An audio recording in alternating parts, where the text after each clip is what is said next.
Yo, yo, yo, what's going on, everybody? Welcome back to Bleacher Takes. We got Tim and Josh here again. Nate's on his way back from a softball game right now. Um, we just found out. So we're going to do it without him for a little while. Hopefully, he'll join us here in a little bit. But, you guys have been watching us for long enough to know how this thing kind of goes, to know how Nate is. So you'll know whether he probably won't be on. But we're gonna keep our hopes up with that. But Josh, how you doing, man? What's going Pretty on? good. I'm doing pretty good, man. Played a little bit of golf today. Enjoyed the nice weather. It wasn't too hot. Wasn't too cold. About perfect on this Sunday. Yeah, So I heard you had some nice golf shots today, huh? yeah, didn't play too bad. Didn't play too bad. There you go. Uh, we got a lot to talk about here, man. A lot of Yeah. stuff happening.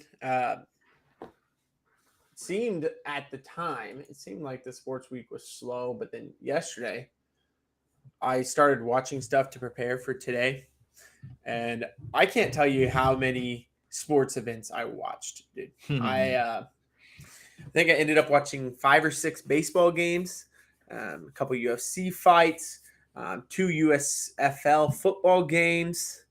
What else did I watch? I watched some of the Travelers UFC. Championship. Yep, UFC. I watched a lot of stuff yesterday, man. So we got a lot to talk about. Speaking of UFC fights, I want to run over those real quick. I only watched one fight. I watched Habib's cousin, Umar Nurmagomedov. That guy absolutely dominated. He's 15-0. If you guys don't know who this guy is yet, you all know who Habib Nurmagomedov is. Arguably a top 3 UFC fighter of all time. Some people say the best. I think he's definitely top 3, but that's a debate for another time. But one of the best, definitely of our generation for sure. And his cousin is now 15-0 and looks and wrestles just like him. So we look like we're seeing the second coming of Habib there. That's going to be a fun career to watch. Josh, do you have any other takeaways from those fights? I didn't watch really any of the other ones, but I mean, I watched it. It wasn't quite as entertaining as the fights the previous weekend, but nonetheless, it yeah, it's was. a lot to live up to, though. Yeah, I mean that is true, but nonetheless, there was some good fights in there, and the main event was pretty good. So Yeah, it was just a UFC fight night, but those are always fun to turn into sometimes. And yeah. I saw Habib's cousin was fighting. I was like, I've got to watch that. We got a lot of good MLB series to talk about, and there's a lot of playoff atmosphere games this weekend. I know it's still June, early in MLB season. We're not even halfway through, but there are some games that looked like a preview for October, and we'll get into those here in a bit. The NBA draft happened, which obviously we did our draft preview. You and I did, and we will do a review of that here in just a minute. Talk about everything that happened and kind of go from there. Travelers Championship happened this weekend. That course looked way easier than the U.S. Open course. I think Xander, I don't even know how to say his name. It's like Shoffley. Shoffley. Yeah, that guy. He won. I think he ended up like 19 under. Jeez. And I saw Scotty Scheffler only got like 14th or something. He was 10 under. So there was like a bunch of dudes in the double-digit unders. That course was insane. And at the U.S. Open, obviously, that would have won Yeah. the whole U.S. Open. So it was definitely a different type of course to watch. I didn't watch a ton of it, but I watched enough to kind of get a feel for how it went. And but we're going to start with USFL playoffs, a league that we all started watching together, having some fun with, just some off-season football. And we all picked the Generals, and we all felt pretty good going into the weekend. But, Josh, what happened? Generals played the Stars. Give me a little rundown of what happened in this game. It's kind of the same thing that we've seen.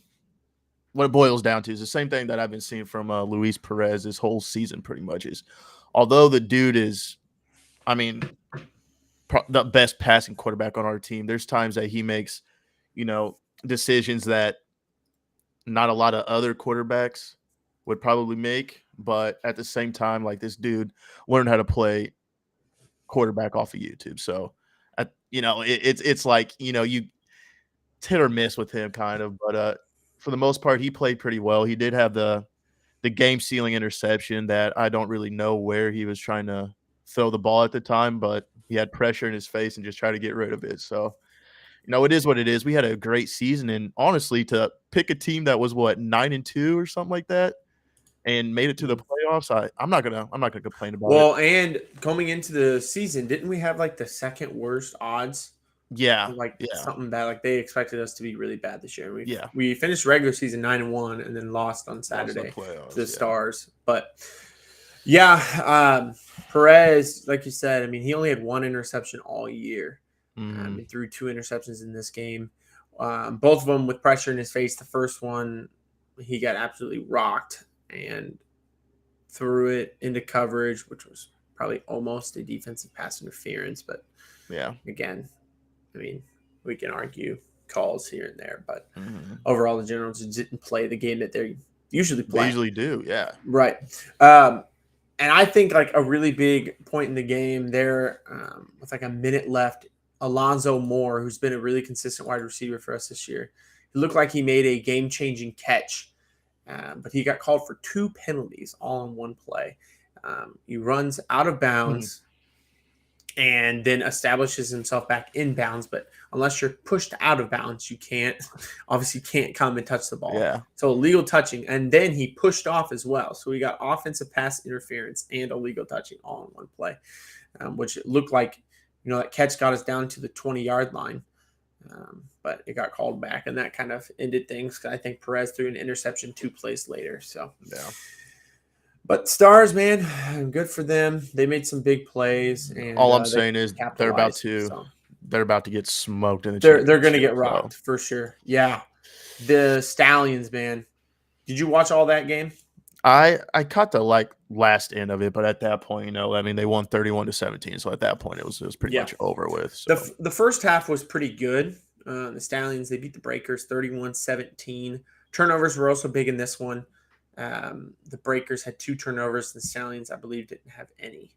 The Breakers started with scoring off a touchdown on good field position following a missed field goal by the Stallions. So Breakers felt good going up 7-0 there. But then the Stallions marched down the field, scored, and then got a huge pick 6 from D-back DeMarcus Gates. So they went up 14-7. And then New Orleans would tie it back with their own touchdown drive. But then on the kickoff, Victor Bolden Jr. for the Stallions brings it back 90 yards to the house, gives the Stallions a 21-14 lead going into halftime, and that's all they needed. Stallions outscored the Breakers 14-3 in the second half, really just defensively smothered them, and they look so good, man. Yeah, the Stallions, I mean, the best team in the league, I'm not going to lie to you. Although, the Generals played extremely well, I still had the Stallions as the number 1 team in the league, and I was really looking forward to a little bit of a rematch from week 1. I'm not gonna lie, the only loss on the Generals record. Yeah, and we lost by 3 or something like that, or 3 or 6. It was a 1 possession loss, so that one kind of hurt a little bit, but definitely a lot of guys on the Stallions squad that I'm going to expect to see suiting up on Sundays in the NFL. Oh, for sure. Staying with the Generals. There's a lot of guys out here. And I think next week after the championship game, I think will be playing while we're live. So we can kind of do some live talk about that, which would be fun. But next week, I kind of want to go over some of the guys who we think we could see suiting up on Sundays in the NFL. And I think it's going to be a good time for sure. But Stars will play the Stallions next Sunday at 6:30. So we'll be live talking about that. But overall, I think the USFL was a success. I don't think it was as popular as maybe some of the other leagues were at their height, but they kind of sustained it. And some of the things they did with their camera angles and the way that they ran it, I think, and especially if they get a lot of these guys going to the NFL, that's all for that exposure, Yeah. You're going to see the guys playing on Sunday and be like, oh, yeah, that guy played for the Stallions. So, I think it's good. for like this type of league to actually finish this season, you had the AAF or what is that what it was called, the AAF Alliance or something, Mhm. American, yeah. AAF, yeah, something like that, and then you had the XFL, that was taken off there for a little bit before COVID hit, which is unfortunate, Mhm. but for it to finish a season like this and make it to the championship game is huge, and hopefully they go on and I mean obviously compete and put a successful league on together next year also. So I'm excited to see what they have going forward.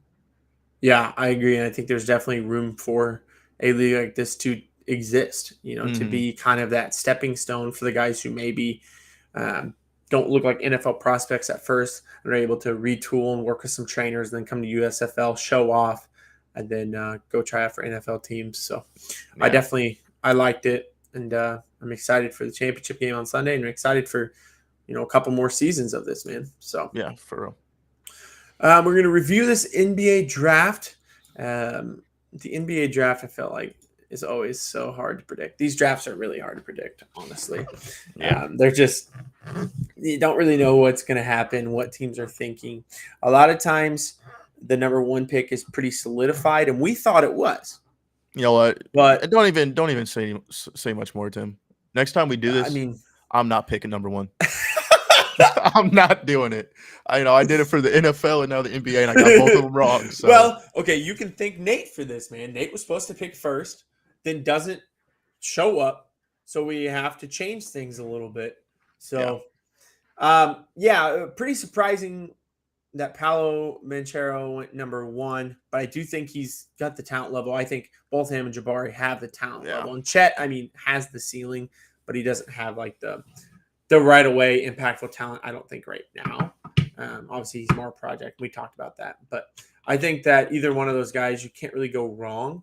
hmm, But I was surprised that Oklahoma City still went with Chet, with Jabari being on the board right there.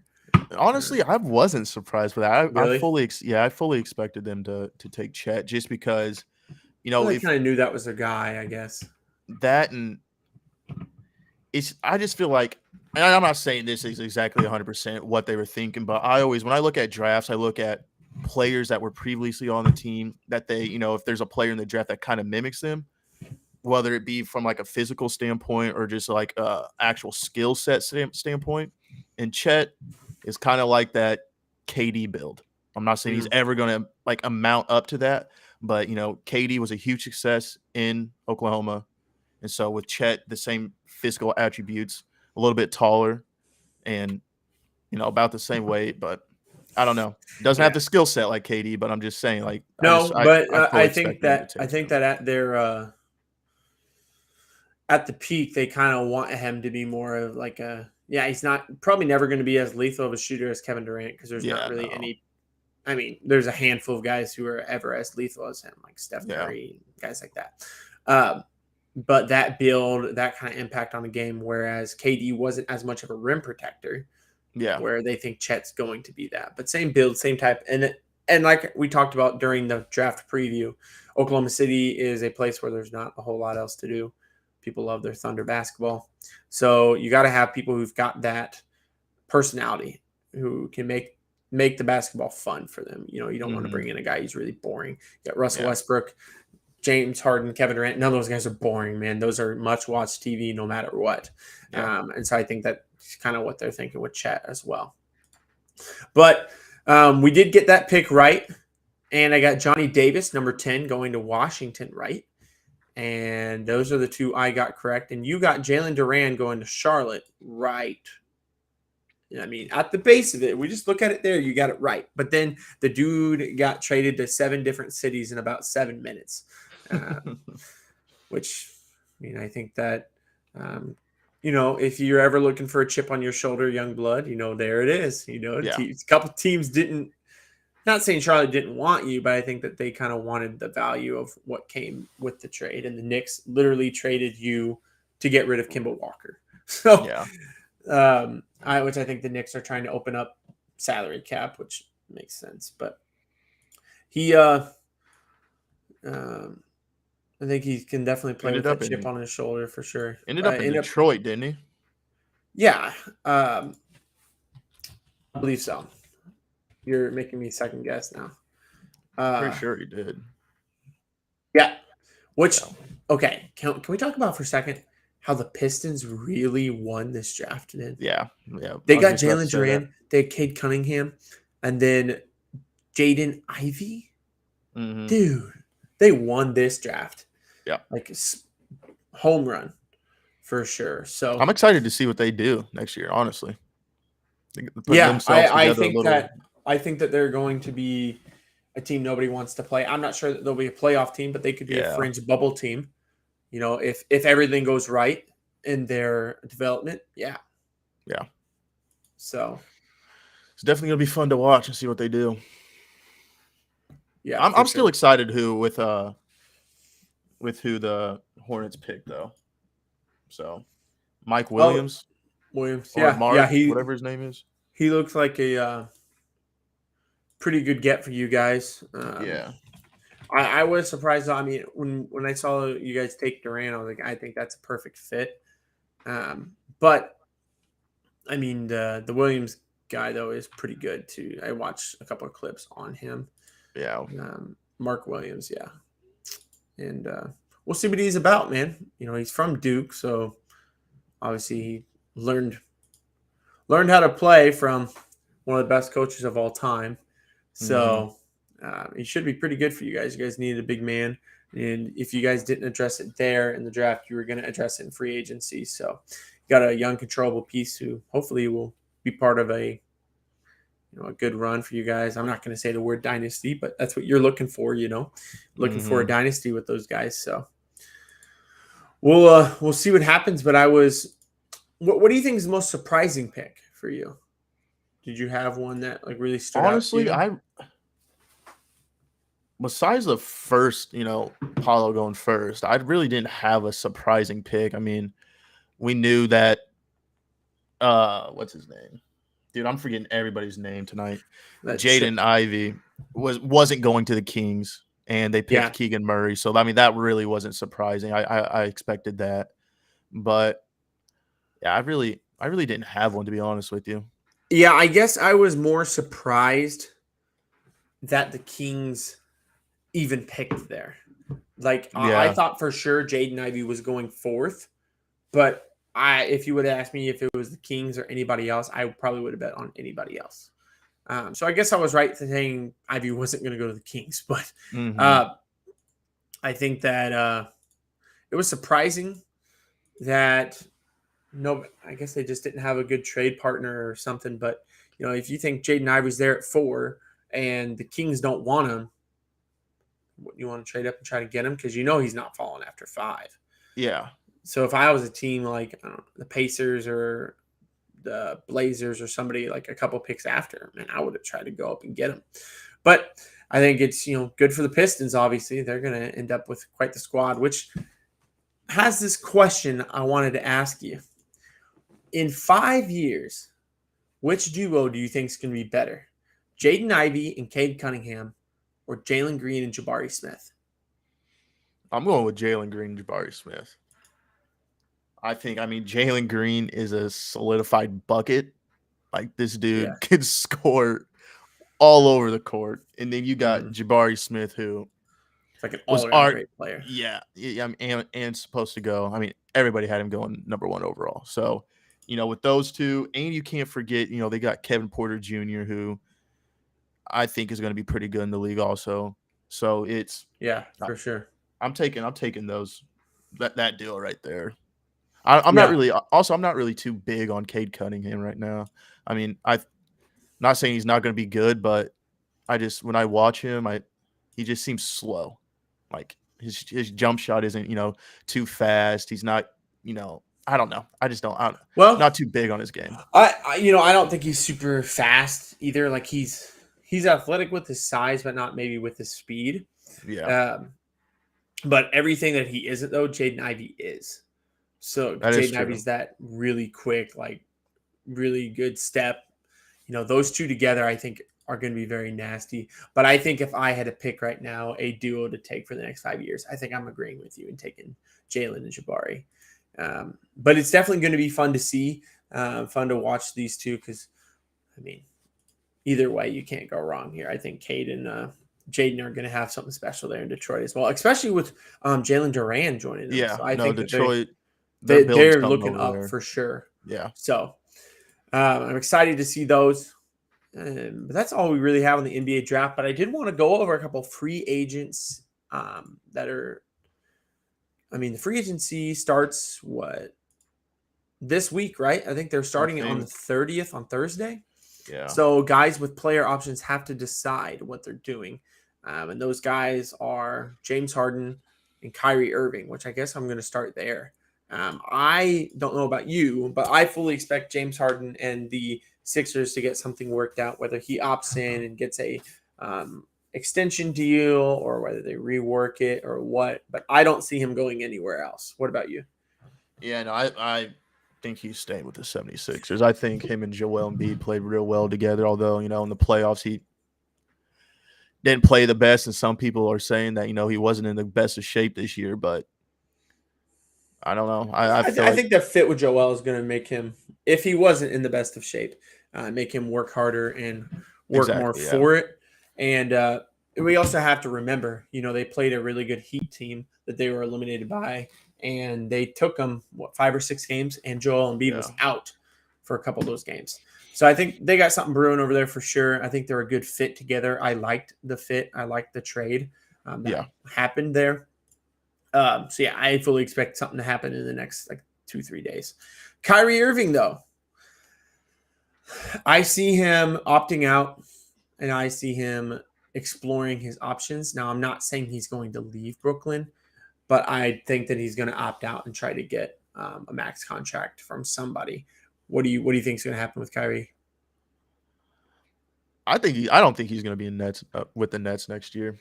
To be honest, I don't think that the Nets management is 100% in on Kyrie with the way he handled himself this season, and I don't know if they want to give him the max contract because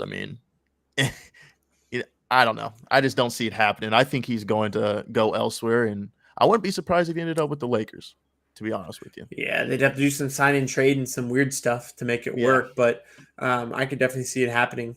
But I will say, if Kyrie's gone, KD's gone. I don't think the Nets are really truly understanding that they're a package deal in Brooklyn. One's not going to stay if the other one's not there in Brooklyn. They know that without each other, it's not going to work there regardless. So, but as a franchise, are you giving Kyrie the money, or? I mean, that's the question Brooklyn has to ask themselves: is Kevin Durant worth the headache of Kyrie Irving? Is what you really have to ask. Which, at this point in their careers, I think I'd almost just cut my losses and be like, you know what, this didn't work. These guys, the James Harden trade kind of showed, hey, I don't know what we're really doing here. I think maybe they should trade and get some pieces, get some capital, and I guess see what Ben Simmons is about. I don't know. We're both. I mean, you're really not high on Ben Simmons, but I think he's. I have to see him play, man, and obviously we haven't seen that in a while. So I don't know that if you're Kevin Durant, you can look around and say, okay, they're not in on Kyrie, and I have this other guy over here who hasn't played and complains all the time. So, I mean, ship me off. You know what I mean? Yeah. So Damian Lillard really trying to recruit him over there. I think that would be interesting to see him in a Blazers nasty, uniform. Dude. I hope it happens. I really do. That's the only way I see in my mind Damian Lillard even ever getting to the finals. Yeah. Unless he leaves the Blazers and goes somewhere, which I doubt he is. I don't see that happening. I don't see it either. I think he's a guy who wants people to come there. Yeah. So we'll see what happens with that. Some of the big name free agents, though, Bradley Beal, he has declined his player option, and it said that he would test free agency. And last week he said that he would. He's already made up his mind. But then a report came out today. Did you see that he was thinking about signing the max? Reports are signing the max with the Wizards. Yep. And I'm pretty sure I've talked to you about this before. I hate when good players like this waste their time and waste their careers on a team like the Washington Wizards. You're not doing anything over there. I'm sorry. Mm-hmm. Like, you're a good player. go somewhere to where you're. Although the money, I mean, you can't deny the guy for going for the money if that's what he does. Like you Sure. can't blame him for that. But at the same time, your goal in the NBA as a player is to ultimately win a championship. I mean, that's one of the greatest rewards, that a sports player could ever ask for, is to win a championship. And so, I mean, at some point you want to go to a team that, you could get there, and you're not getting any younger, buddy. So I feel like Right. if he's going to sign somewhere, I feel like this is the time to do it. But And I haven't even discussed this with you, but I think the most logical thing for him and for other teams would be if he did a sign and trade, signs with the Wizards, and then gets traded to the Lakers. I think him, yeah. with LeBron, and if Anthony Davis can ever be healthy, I mean, those guys. So we those just three on send the in court. Westbrook back to the Wizards, or Yep. Goodbye. You have to make the money work first of all. yeah, And you'd have to include a lot. But I mean, the Lakers show that they're all in. I mean, LeBron's 38. exactly. If you don't do anything this year, I mean, I don't know what else you have left there. You know what I mean? Like LeBron's always going to be a great player until he stops because he takes care of his body so well. He's 38, but it's like he's 28 on that court. But at some point, he's going to be like, you know what, I'm tired of this. So I'm interested to see what happens with him. I don't know. I mean, if he signs back with Washington, I think it's. I mean, I don't know. I don't understand the thought process there by him. Besides, unless he just really loves the money and loves the city, which, if so, props to him. But he obviously doesn't really care about winning. He doesn't have like that same. It's not like a Damian Lillard situation, because Damian Lillard's like, I'm gonna try to win here. Like Beal's like, okay, I know I'm not winning, but at least I'll have the money and the city. Yeah, I don't know. Zach LaVine's also a free agent, but I fully see him signing back with the Bulls. Same. Yep. I don't think that there's really any other shot he goes anywhere else. I think the Bulls are going to give him the money and he's going to stay, and I think that's it. So DeAndre Ayton's a interesting one here, though. The Suns offered him a contract last year that was like a decent contract offer at the time, but now he's going to get over double what they offered. I think they offered him like 4 years, $60 million or something like that. Yeah. But now he's probably going to get like a max level contract, not like obviously super max, but what's that max now? Like 170 over 5 years or 4 years, something like that. Do you think he's worth it, or? No, I don't. But I think he's going to get it from somebody. And he's a restricted free agent, so the Suns will have the opportunity to match it. Which that's not happening. Yeah. So they want him. They're not 100% in on him over there in Phoenix. Not for that money. I mean, yeah. Maybe if he's a modern day big where he could stretch it and stuff, like that's a guy. If he can ring protect like that and stretch the floor, that's a guy you pay like that. Yeah. But this 2005 center Dwight Howard model type player. I mean, he's not even as tenacious as Dwight Howard, but just the type of mold. I don't know. And he's probably going to sign to a bad team, a team that's just going to give him the money to play there. Like I could see him signing with Indiana if they trade Miles Turner, like something like that. Just somebody who like, okay, we need to fill the seats. We got DeAndre Ayton here. Which, although I like the Mavericks going for Christian Wood, I would have liked to see Ayton go there, to be honest with you. And I don't know how the money's going to work, especially it depends on what happened with Jalen Brunson. And that's what I was going to say is, they would more than likely have to let Jalen Brunson go. But at the same time, you don't really have a center over there that's can rim protect whatsoever. I mean, their best center last year was Kleber, whatever his name is. Maxi Kleber, yeah, like, and he's a stretch player, exactly, which is fine, but he's not a rim protector at all. Yeah. And so I don't know. That would have been cool to see, but I like the trade that they did with getting Christian Woods. I think if they sign Jalen Brunson back, I think that could be pretty interesting to watch. And I don't know if it's enough to get them to the to the finals, but it'll help out a little bit at least. Yeah, I think that I don't know. I'm torn on Jalen Brunson. That's another guy we can talk about here. He's a free agent. I've heard reports people are going to offer him up to $25 million a year Yeah. to be their point guard, which one of the teams that is rumored to is the Knicks, which I've been long saying we need a point guard, but Is he I the mean, I one you guess want? beggars Or can't be choosers at this point. But $25 million to Jalen Brunson isn't exactly what I had in mind.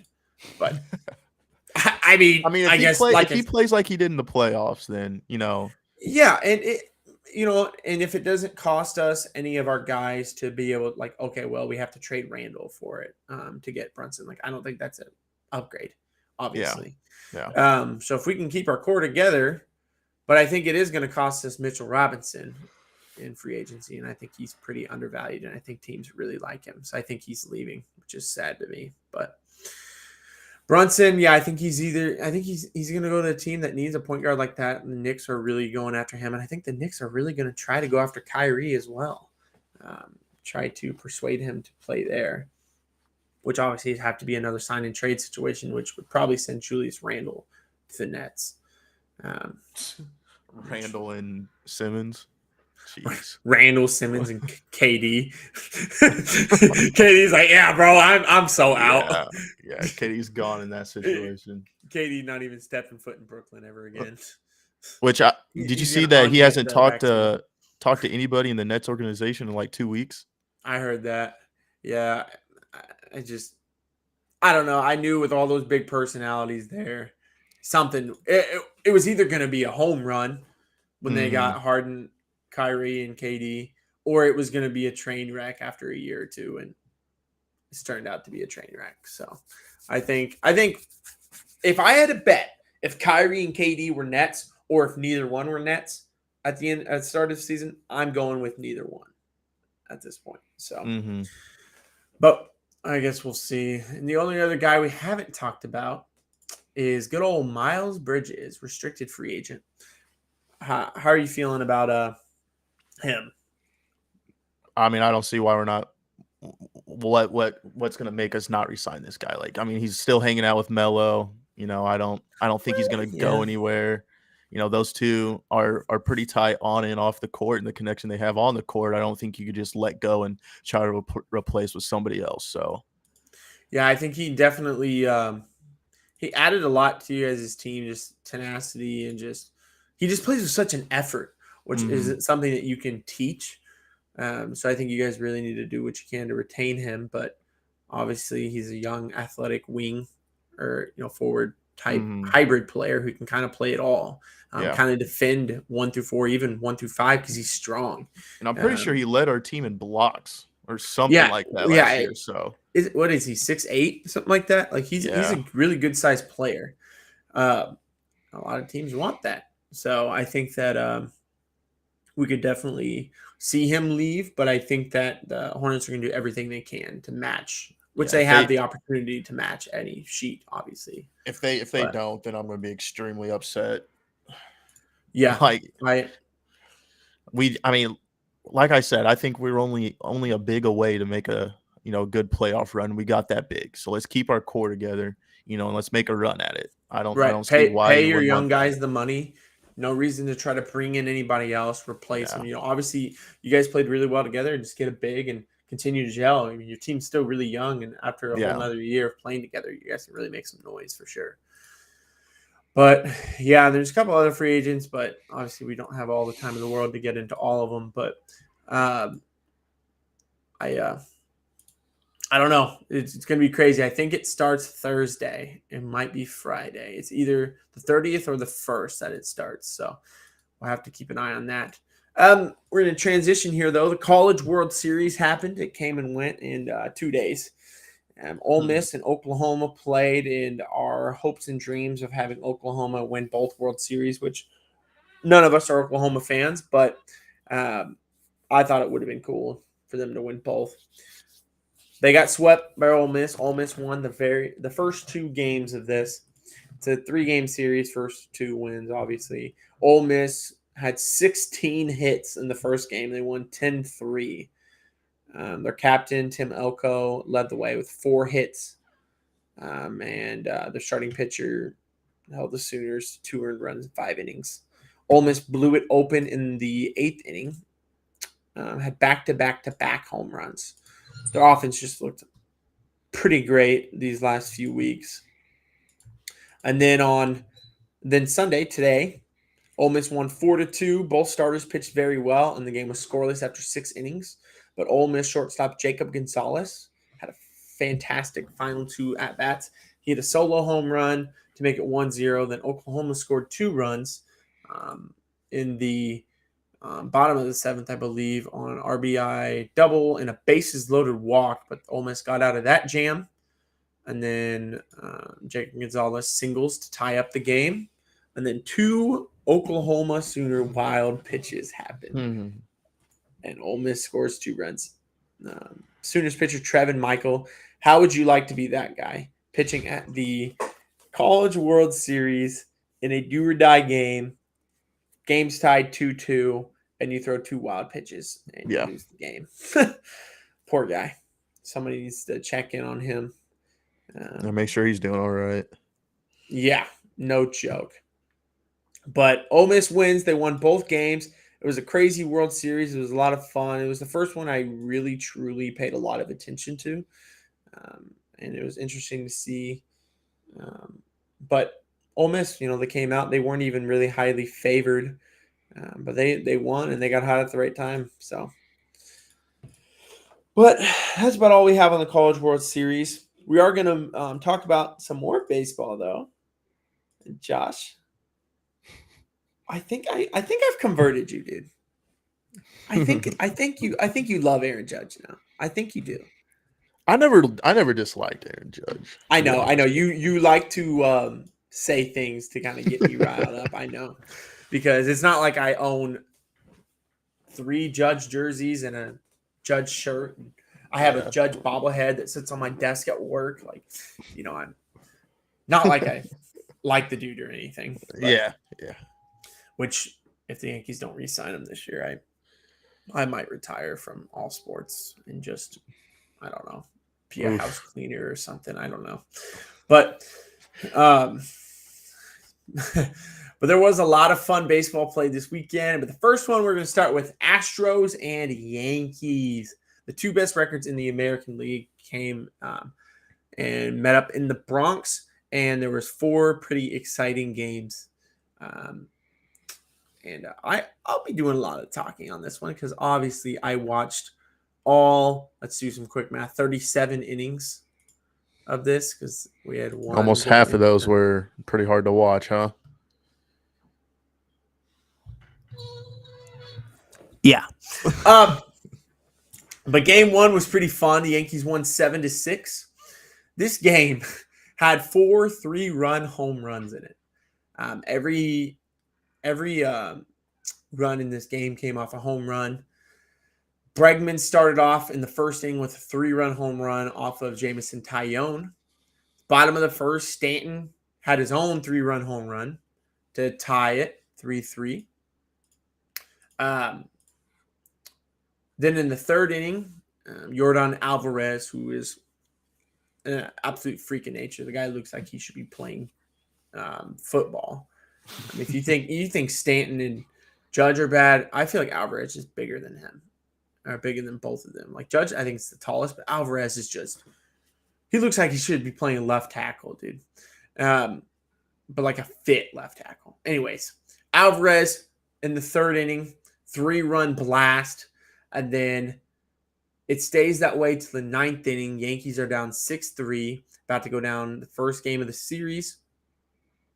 And Aaron Hicks, who's had a rough year, a rough start to the season, kind of lost his starting spot. He was the Yankees starting center fielder. And then Aaron Judge kind of took over as the center fielder. And they kind of rotate Hicks and Gallo out, who's also struggling. Hicks hits an amazing 3-run blast in the bottom of the 9th. And it was there was so much energy with that. And they tied it 6-6. Jose Trevino and DJ LeMahieu get on base, and Judge comes up to the plate and hits a line drive down the left field line, and walks it off. So that game was pretty fun. I was pretty up and down in that one, up and down in the game. Big 3-run blast, and then another home run, and now the Yankees are down. But really, when you're watching Yankees games, you really have to say, okay, well, this team's probably going to come back at some point because they always do. Yeah. That wasn't the case in the next two games, though. Game 2, the Astros sent good old Justin Verlander to the mound, which, man, can the guy just retire? But he showed up. He threw 7 innings with 1 run allowed. He wasn't really striking out a lot of Yankees. He only had 4 strikeouts in 7 innings, but he was missing some bats, creating some weak contact. And Severino matched him for most of the game and then got in some trouble in the 6th inning. And got in trouble in the 6th inning, giving up a Bregman double, and then he walked Alvarez with 1 out. And Tucker hit a 3-run home run that gave him a 3-0 lead. Stanton hits a laser home run off Verlander in the 6th, but that's all that they would muster. Astros went 3-1. Game 3, the Yankees got no hit. Okay, going to game 4. But no, the Astros had a fantastic pitching performance from Christian Javier through 7 innings of no-hit ball. And Cole was matching him. Cole had a no-no into the 5th, but he gave up, obviously, some hits. And then Matijevic, who's some young guy the Astros are turning into a stud, apparently, hit a home run to right field in the 7th off Cole.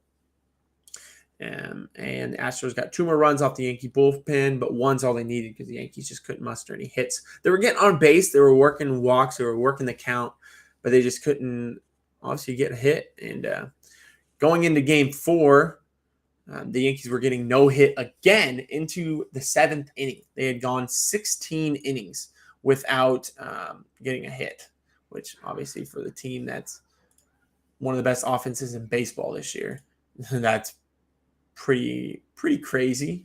Yeah. But Astros were up 3-0 after Nestor Cortez continues his shaky streak where, he had a 1.5 ERA to start the year, and then his last 4 outings has had a 6 ERA. So just not pitching very well. The league's starting to figure him out, I guess. He gave up 3 runs, and they're up 3-0, including Jose Altuve, dude.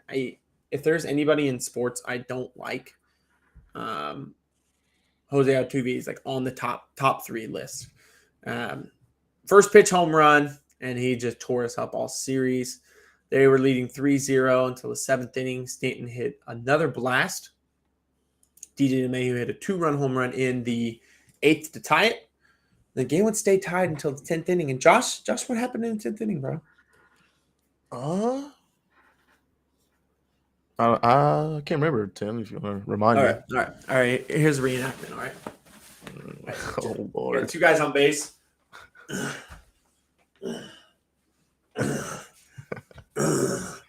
Flex. Pop. 570 to center field. Judge walks it off. 3-run blast. 6-3 Yankees. Judge is incredible. Pay the man the money, man. Give him an open checkbook. Give the man $400 million. I don't even care. Put the guy on the team. Put him in pinstripes. All right. But yeah, insane. He's incredible. So they won. So they salvaged the series, tie at 2-2. Obviously, the Astros looked like the better team in this series. Like I'm not even going to argue that. But the Yankees came away with 2 of the wins. So yeah. The Yankees still show how resilient they are. Padres and Phillies, your Padres, man. They were hoping to take some from the Phillies here. Padres are obviously hurting right now. Yeah. Have a lot of injuries. Yeah. Their offense didn't show up very much. I mean, in the first 3 games combined, you guys had 4 runs. Yeah. And then today you guys had 5, but you gave up 8. So Phillies took 3 of 4. Musgrove lost his first start of the year, giving up 6 earned runs in 6 innings in game 1. Big home runs from Schwarber and Real Muto in that. And Hosmer had a home run for you guys, though. Yeah. Game 2, Aaron Nola shoved for the Phillies, went 7 innings, but his brother Austin Nola. Yep. I mean, man, you imagine sitting at dinner after that, like, man, or they're at Christmas. Austin Nola's obviously not as good of a player as his brother is, a pitcher, Yeah. but he's like, oh yeah, you remember that game, 7 innings? You look like you had it in the bag, and I hit that RBI single. Yeah, little bro. Yeah, Austin Nola did his job. They won 1-0. Mackenzie Gore for you guys really showed up. Had a scoreless start, and he looks like he's going to be an ace in your guys' rotation for years to come. Game 3, the Phillies won 4-2, and this one was pretty sad. I watched like all of this game. Bryce Harper fractured his thumb on a Blake Snell fastball, and you could tell immediately Blake Snell felt horrible about it, and Bryce Harper's like, hey, man, I'm not mad at you. I'm just mad that I'm hurting, mad that I got hit. It was a good moment between the two of them, but I think it really just reiterates the fact that baseball's got to do something about their balls. They say that some of the balls are more slick than others, and it makes the pitchers not be able to grip it as well. Yeah.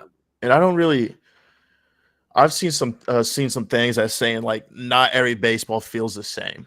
So it's – that's like the whole thing. It's like, if you're going to make them all slick, make them all slick. Yeah. Or if you're not, make none of them slick. Like, do something. Exactly.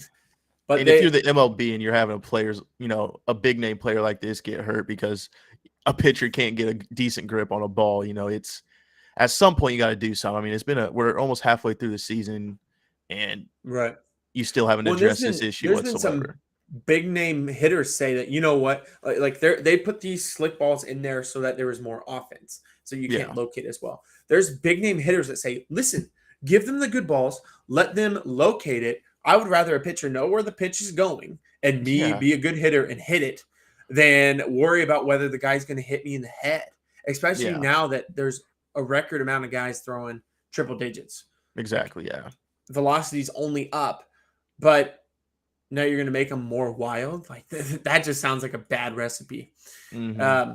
So they need to do something about that. But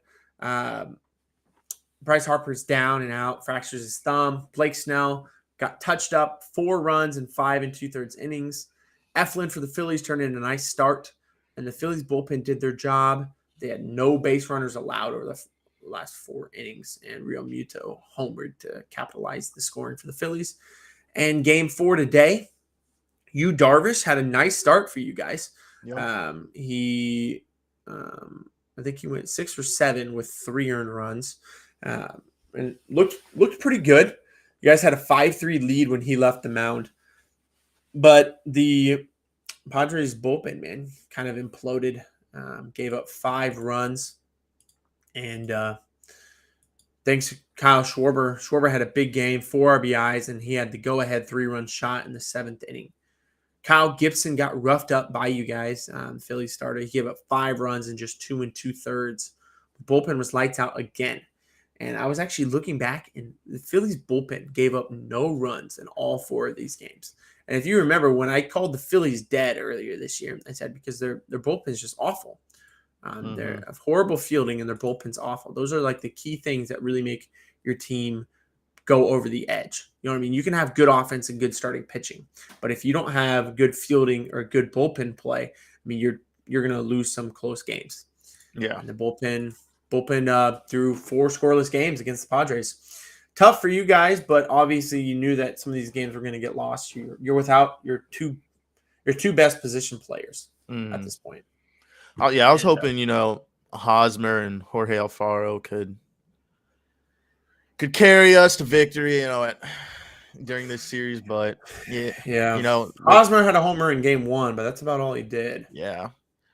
So, I was just hoping, some of these players would step up a little bit, but still have a long way to go to get, 2 of our best players back. So weird is Machado isn't on the injured list, but he's not like even running on the like before games and stuff. They're not having him test. He's kind of just like chilling, which I understand not wanting him to like tweak his ankle or whatever. Yeah. But why not just put him on the 10-day and bring up a guy who can run?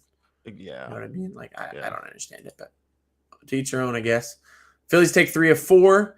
Boston played the Guardians in the 3-game series, and Boston sweeps the Guardians. Game 1, Boston wins 6-3. Nick Pivetta pitched in and out of danger all night. Devers hit a home run. Arroyo had a 2-run home run, and the Red Sox just continued to surge. Game 2, the Red Sox won 4-2. Guardians jumped out to a 2-0 lead, but they couldn't score on the Boston bullpen to help out Bieber, who went 7 innings, but he gave up a big 3-run blast to Alex Verdugo in the 6th inning. And Jarren Duran, Red Sox rookie center fielder, who I'm not looking forward to playing every year. This kid is insane. Have you seen this kid, Josh? Yeah. Jarren Duran, Red Sox. He's so fast. He continues his hot start to the year, 4 for 5 day at the plate, and had 2 stolen bases. And then game 3, Red Sox win 8-3 today. Savali got roughed up again, continuing his tough start to the season. He's had a rough year. And Rich Hill had a nice start. And dude, the top 6 in the Boston bullpen today, or in the Boston lineup today, reached base 20 times. Like, ouch. Couldn't get those guys out at all. And they complete the sweep, and Boston takes firm hold on the top wild card spot. They look, to be, obviously they want to play the Yankees and beat the Yankees and take over that division. But right now, wild card's looking like the realistic thing, and they're leading it right now. So props to them. Another fun series, though, interleague play, Blue Jays at Brewers. And I thought the Blue Jays would win this series, honestly, because I thought, if offense was going to play a factor, I thought obviously the Blue Jays offense was way better, but I was wrong. Brewers won 2 of 3. Game 1, the Blue Jays did win. Toronto racked up 13 hits. Chapman had a bases clearing double, and Kirk and Biggio had home runs in the game. Manoah had a good start. They win 9-4. Game 2, though, the Brewers came back and win 5-4. Kikuchi gets roughed up for the Blue Jays, and his defense didn't help him out. He gave up all 5 runs, but he only was charged with 2 earned runs because he got 3 outs in, I think, the 2nd inning. But there was an error, and he ended up giving a 3-run home run up later in the inning. So pretty bad stuff, especially considering the guy starting on the other side of him was Corbin Burns. So you can't have mistakes like that when Burns is on the other side. Yeah. Burns had another nice start, had 9 strikeouts in 7 2/3 innings, gave up 3 runs, and his nasty bullpen kept the lead for him. Hader did give up a run in the 9th and stranded the go-ahead runner on first to end the game. So that was of note. And then today, the Brewers just absolutely bashed Jose Barrios. They win 10-3. Barrios had one of the worst starts you can think of. 2 2/3 innings, gave up 8 earned runs. Rowdy Tellez for the Brewers, who this is a revenge game for him because he used to be a Blue Jay. He hit 2 2-run home runs in the first 2 innings of this game. And the only Toronto runs came on a first inning 3-run blast by catcher Alejandro Kirk. So Brewers win 2 of 3 in this one, which bodes well for them in the American League Central. And then Sunday Night Baseball right now, the Braves are playing the Dodgers. This series has been split 1-1, and the Braves are up 2-0 right now, bottom of the 7th. Game 1 was 4-1 Dodgers, as Freddie Freeman gets on base 3 times in his return to Atlanta. And game 2, 5-3 Braves. Max Fried had a great game. Struck out 9 in 6 2/3 innings. And Dodgers had some timely hitting late in the game, but couldn't push that go-ahead run across. It was 3-3, and then Marcell Ozuna comes up, hits a 2-run blast in the 8th, and Jansen strikes out the side in the 9th to complete the win for them. Ain't the only thing he's good at hitting, apparently.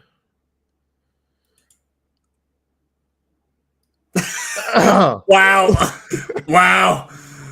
Moving on. Game 3 right now. Pitchers duel. Tony Gonsolin is facing off against Spencer Strider. Gonsolin went 5 2/3 inning, gave up 1 earned run. And the Braves scratched another run off the Dodgers bullpen. And the 7th inning just ended with 2 runners stranded on base. But Strider, man, went 6 innings, gave up 5 hits, 7 Ks, no runs. So good starts there from those boys. It's 2-0 going into the top of the 8th. Braves are up. So we'll continue to monitor that as the See the little delay that they podcast goes had? on here. The freaking ballpark. Like, I did not actually. What happened? I didn't see it. I looked over and then all of a sudden it was just pitch black in the stadium. So I think some lights went out there. Huh. Somebody didn't do the job, didn't pay the electric Yeah. bill or something. Yep. Had to turn Imagine on the what the backup electric bill generator. is for a baseball. You imagine what the bill is for a place like that? Yeah, for real. Insane, bro. You're paying like probably $50,000 a month. It's insane. Oh yeah. I could be way off. I don't even know. That was just Figure, yeah.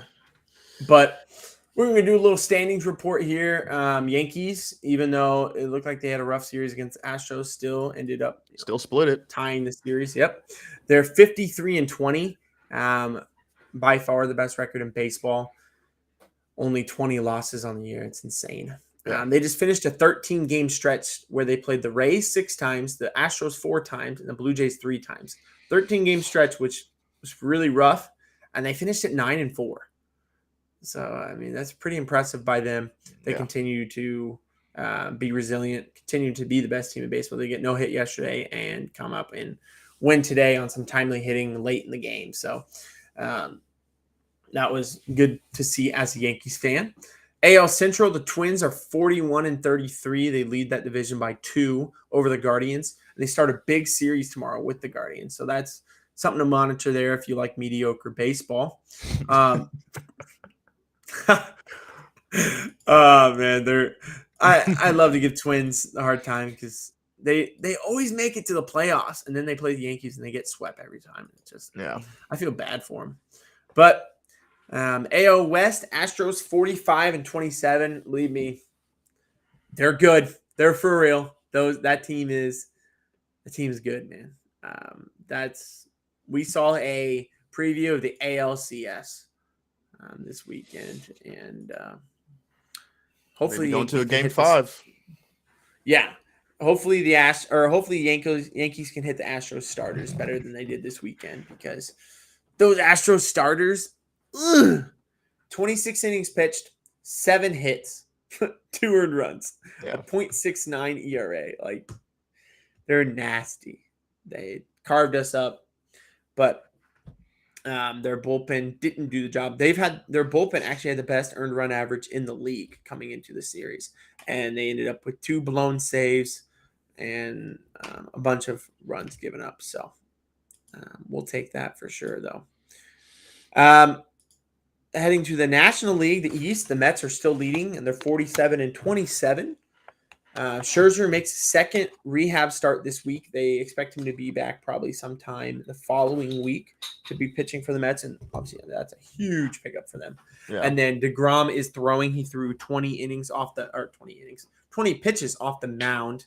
No wonder his arm's dead if he's throwing 20 innings. 20 pitches off the mound, and so that's good for them to see. Brewers are leading the National League Central. Coming into the weekend, they were tied with the Cardinals, but they won 2 of 3 from the Blue Jays, and the Cardinals, man. Cardinals lost the series to the lowly Cubs at home. Yeah.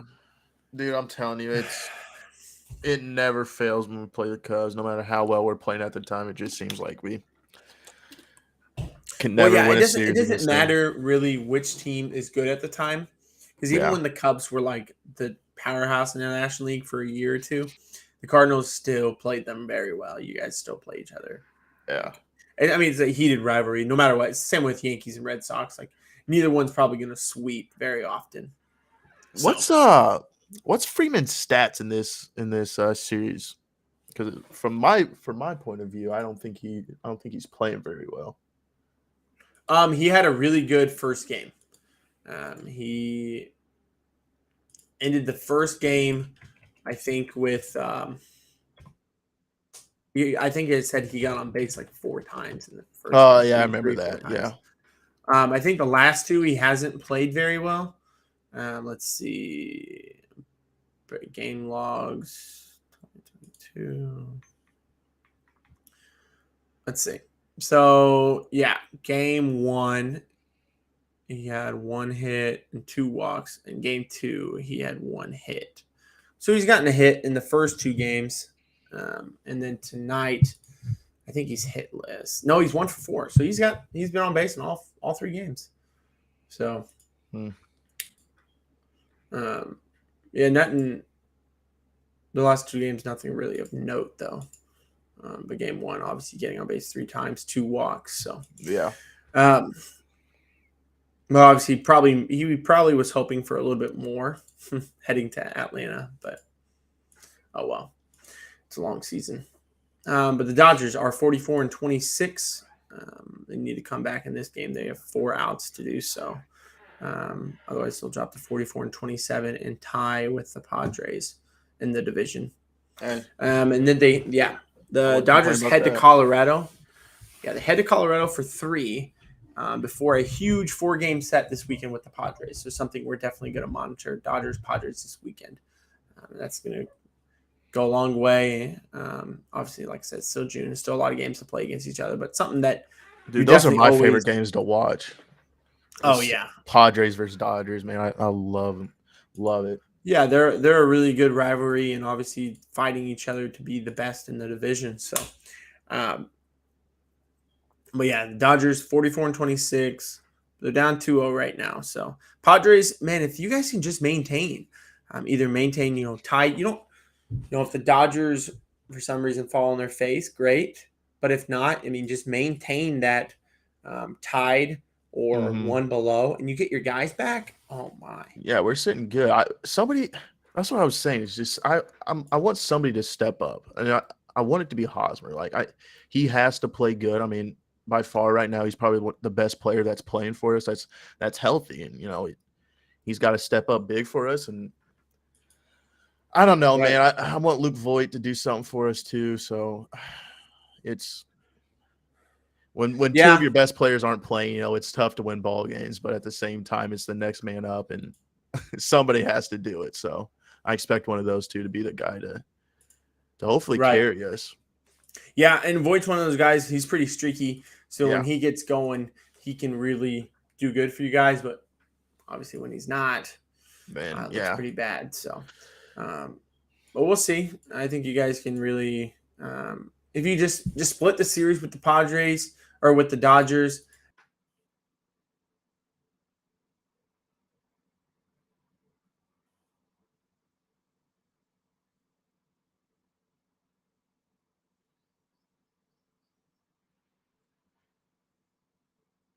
I just lost everything, dude. Yeah. Guys. Wow. Okay.